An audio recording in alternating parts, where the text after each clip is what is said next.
Hey everyone, how's it going today? And welcome to this episode. So, in today's episode, as the title suggests, I really just want to reflect on my time working as a civil engineer back several years ago and really talk about where this industry currently that I see it stand today in the 2020s, and talking a lot about the truth to the real reasons why I really left that industry.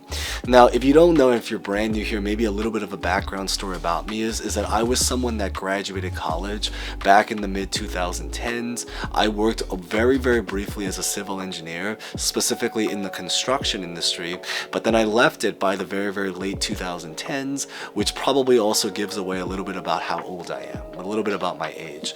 But because I am no longer a civil engineer, I think this might be the perfect video if you are considering a career in civil engineering, or if you already work in civil engineering but maybe you just want a little bit more of just I guess some feedback and experiences from someone else, whether or not you can or cannot relate, then welcome aboard, because you are in the right video.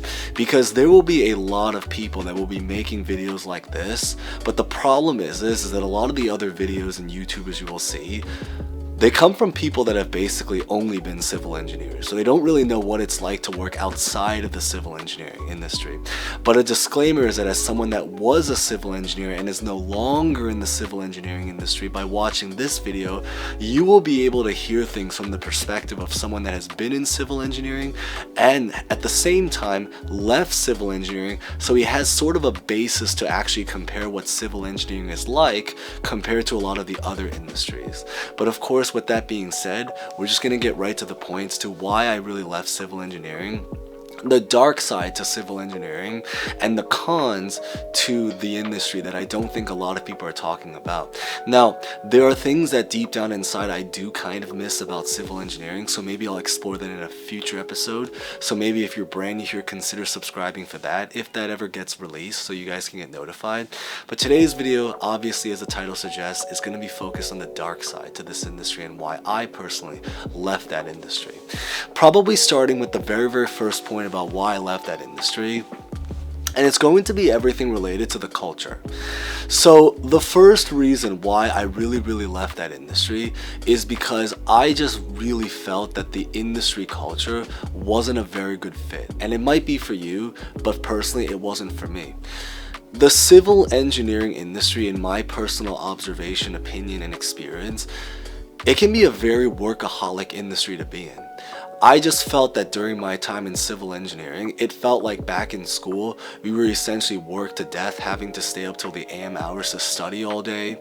Then when we graduated, we would get jobs, but then within the jobs, now instead of staying up all the way late to work those long hours, instead, what's ultimately going to happen is that we're now just waking up super early for things such as like morning inspections, morning concrete calls, morning meetings, just very early mornings.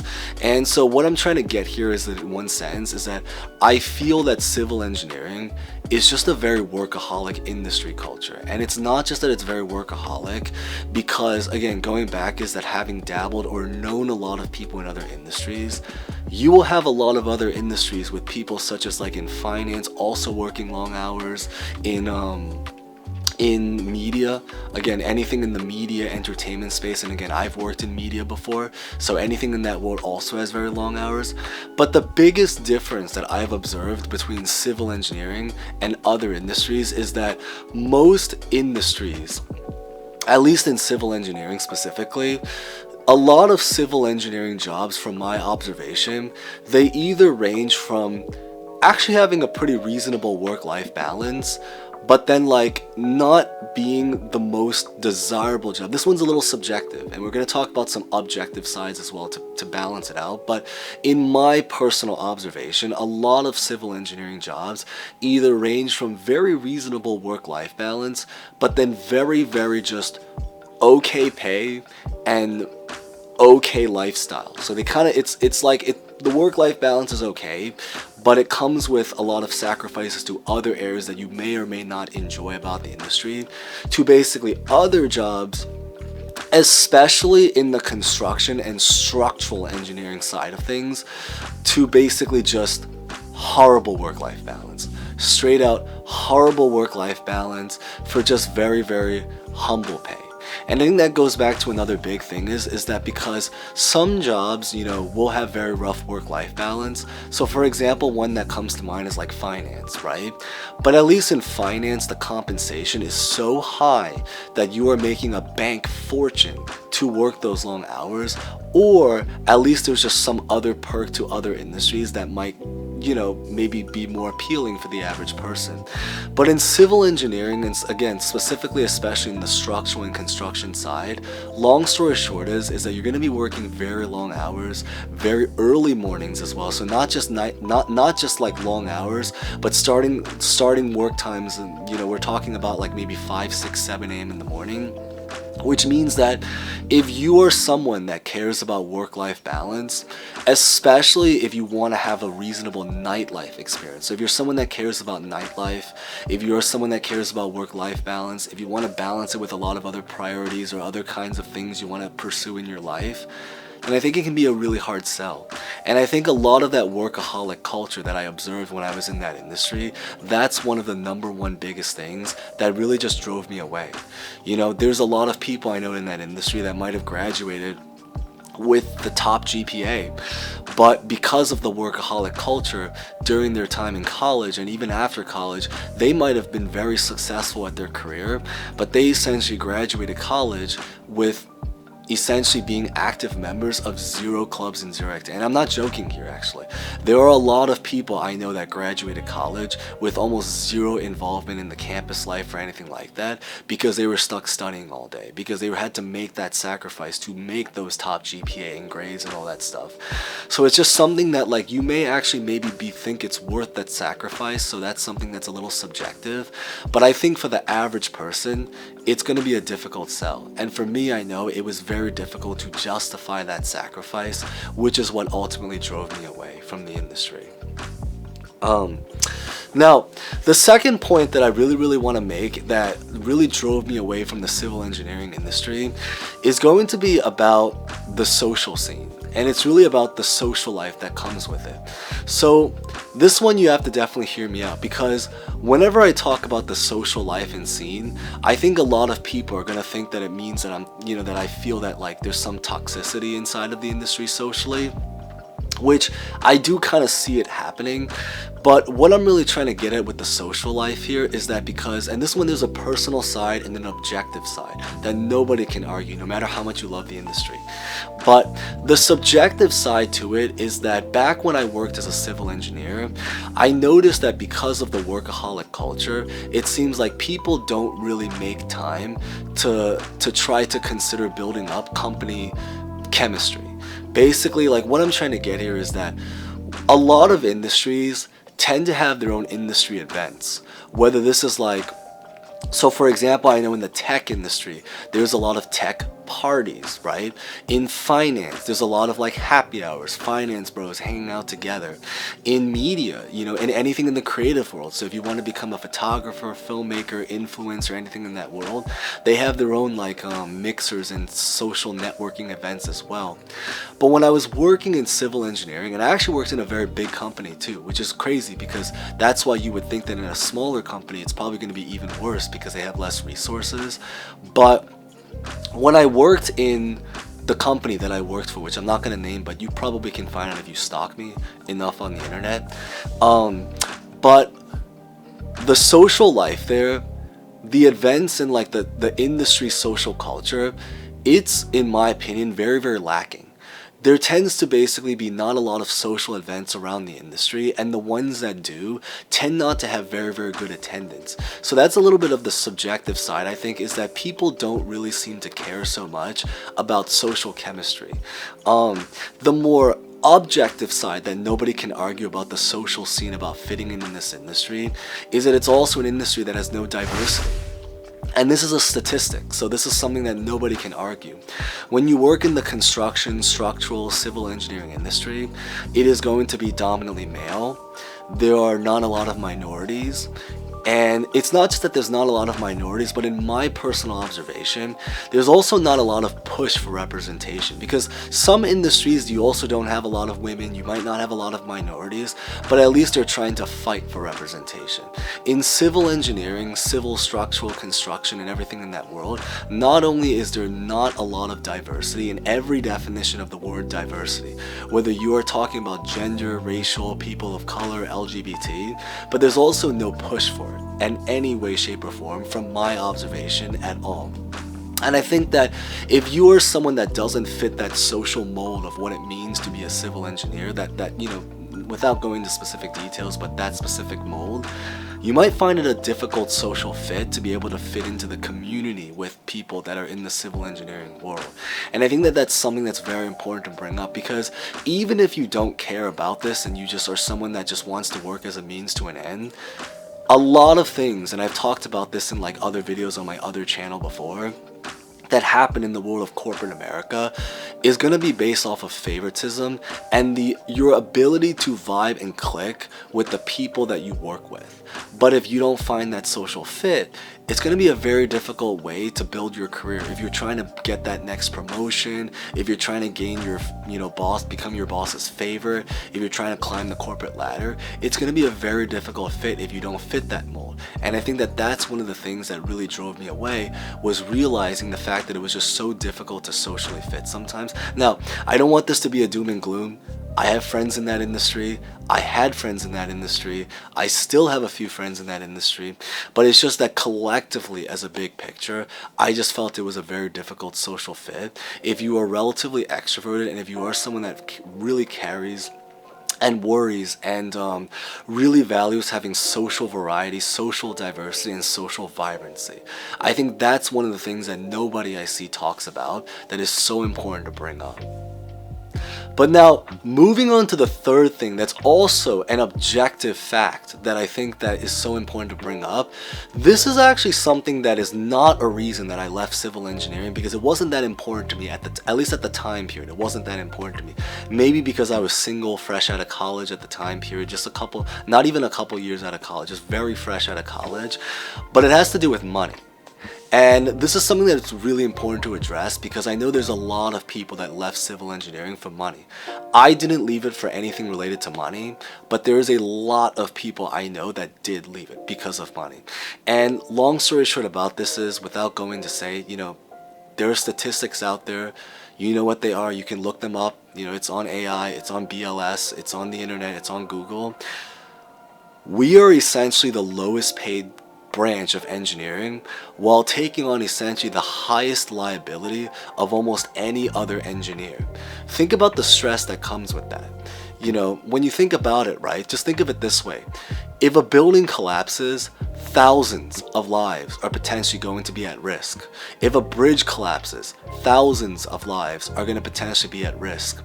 But if other kinds of engineers have some kind of situation where, let's say, software fails, right? If software fails, for example, right? In most cases, it might cost the company a lot of money, but everyone's still alive.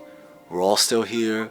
It might set us back difficulties, maybe with different things that are going on, but in most cases, at least, life continues on, right? So it's kind of crazy when you think about it, that the lowest paid branch of engineering is actually the one that carries the highest liability, which is what you find in civil, structural, and construction engineering. And that's just the reality of it. If you want very, very specific numbers, well, I don't know if I should give specific numbers, but I will say one thing is that this is something I didn't know when I graduated at the time period, but now that I've networked my way and built up that social network where I've know a lot of people in different professions, an entry-level software engineer, right? This is the crazy statistic, and I'm not even going to give the specific numbers, but you have to ask people in real life for this. The average software engineer fresh out of college that does not work at a FANG company. So we're not talking about someone that works at Facebook, Instagram, Meta, or anything like that, but the average software engineer, believes it or not, in this country, in the United States of America, actually makes about the same exact amount of money as a mid-career professional licensed PE civil engineer. So you got to really absorb that. It's kind of crazy when you think about it. Is that the average software, not the average, the entry level software engineers actually make about the same amount of money as the mid-career civil engineers. That's really sad when you think about it financial wise. It's a difficult fact to really absorb, and it's something that I did not know, because at the time period my community was someone that, I was someone that only knew civil engineers. But since I left civil engineering, now I know a lot more other people in other professions as well, which is going back to the reason why I think hopefully this video will be insightful, because you are hearing it from someone that actually has a basis to compare civil engineering with other industries as well. The fourth reason why I really left civil engineering, and this one I'm not going to spend a lot of time talking about this, but it basically is, this one just depends on your personal preference, but it's not a very creative profession. I know this is something that's why I'm not going to spend a lot of time on, because some people might not care about creativity or anything like that, but I think this is very important to address. I think is that when people get into civil engineering, I think a lot of times, and this is something that I might have to make another future video to maybe dive deeper into, so maybe comment that down below or subscribe if that is of interest, talking about the myths and the reality of civil engineering. But it's really about the fact that I think a lot of times people come into civil engineering thinking that it's going to be a profession where you're going to be able to design and create these like awesome skyscrapers, bridges, buildings, and that's certainly the reason why I became a civil engineer in the beginning. I became a civil engineering because I really actually felt very passionate about learning how to build buildings and bridges and infrastructure and everything together. But when you actually physically get into the profession, especially on the structural engineering side, you start to realize that it's actually very little creativity and very, very much a very, very methodical black and white procedure how these designs work. So what do I mean by that is, and this, again, that's why I say it's so important to really understand what you're signing up for. It's that most civil engineering, especially structural engineering jobs in particular, the way that you are designing your buildings is that you're going to be getting a bunch of specs, you're going to be getting a bunch of drawings, and what it is that they're going to be maybe asking you, we want to put a bolt here, right? Or a beam here, or a column here, right? How big should it be? How dense should it be? What kind of beam should we use, right? But at the end of the day, the actual methodical procedure that you use to get those solutions, it's very black and white. It's very procedural based. It's not something that's very creative and very, very like something that you feel like you can just freely design and create. It feels very restrictive in many cases, and I think that's something that's really important to absorb. Of course, that's something we're probably gonna have to explore in another future video. So yeah. And then probably the last thing that I'm going to talk about that I think really drove me away from this industry is going to be really about the recognition and the appreciation of the craft. And I think this is something, again, I don't see a lot of people talking about when it comes to the job of civil engineering, is that some people, I think, in their life just really are trying to chase out fame and recognition, right? And it's important because the reason why is that, and I'm not saying that you're trying to chase out to become a celebrity or famous or anything like that, but the reason why is that it is always very nice to get recognized for your work, and you should want to be recognized for your work, not just for the sake of recognition itself, but because in your career, if you are ever trying to climb the corporate ladder, a lot of how high you can go is going to be not just based on who you know, but who knows you. And so if you're always in the shadow and nobody knows who you are, it's going to be very difficult to build your career and your progression. Just think of it this way, right? Like, you're doing all this dirty work behind the scenes, but nobody knows you're the guy behind it. And so what I'm trying to get here is that I feel like in civil engineering, we are one of the most underappreciated engineers out there, that people don't really appreciate a lot of the things that we do. And I certainly felt that sense when I was working in that industry. Back when I was working in civil engineering, I felt almost like I was a pawn, kind of just moved from place to place and just used to do the job, but then, just discarded anytime, the opportunity came up, and that's the reality, the sad reality to what it was, is that because I just feel that it's an industry where a lot of people that work in this industry are very underappreciated. I feel like you don't get the recognition, we don't get the recognition that we deserve, and that it was something that I actually actually didn't really care too much about in the beginning, because as long as I was working a job that I was passionate about that could pay bills, I was pretty happy. But after a period of time, when I recognized so much of the treatment that was going on behind the scenes, that was when I was like, you know what? There's a lot of truth to that. You know, it really isn't always just about who you know, although it is, but it's also about who knows you. And if all the work you do, all the dirty work that you do is going on behind the scenes, then what's going to happen is that you're basically sacrificing a huge part of your life to do something that people just see you as essentially just a number. You know, you don't really get that appreciation, that recognition, and definitely not, you know, something you're going to become famous for if that's something of importance. But even then, I think the bottom line is that it's just something that I realized was important if you ever want to build your career upwards, and that it was going to be very difficult to do so because of the nature of this industry. Of course, I think this video was relatively long, but hopefully this was relatively insightful and very detailed. I just wanted to speak my mind. I didn't even use a script for this. I just listed out some bullet points that I wanted to cover. So if you guys hopefully found that video or this video relatively insightful, maybe feel free to leave a comment down below whether you agree, you disagree. Totally welcome to any other opinions. You don't have to agree, but just love to hear from you guys. And with that being said, thank you guys so much for watching. As always, stay safe, stay well, and hope to see you guys next time. Thank you guys so much again.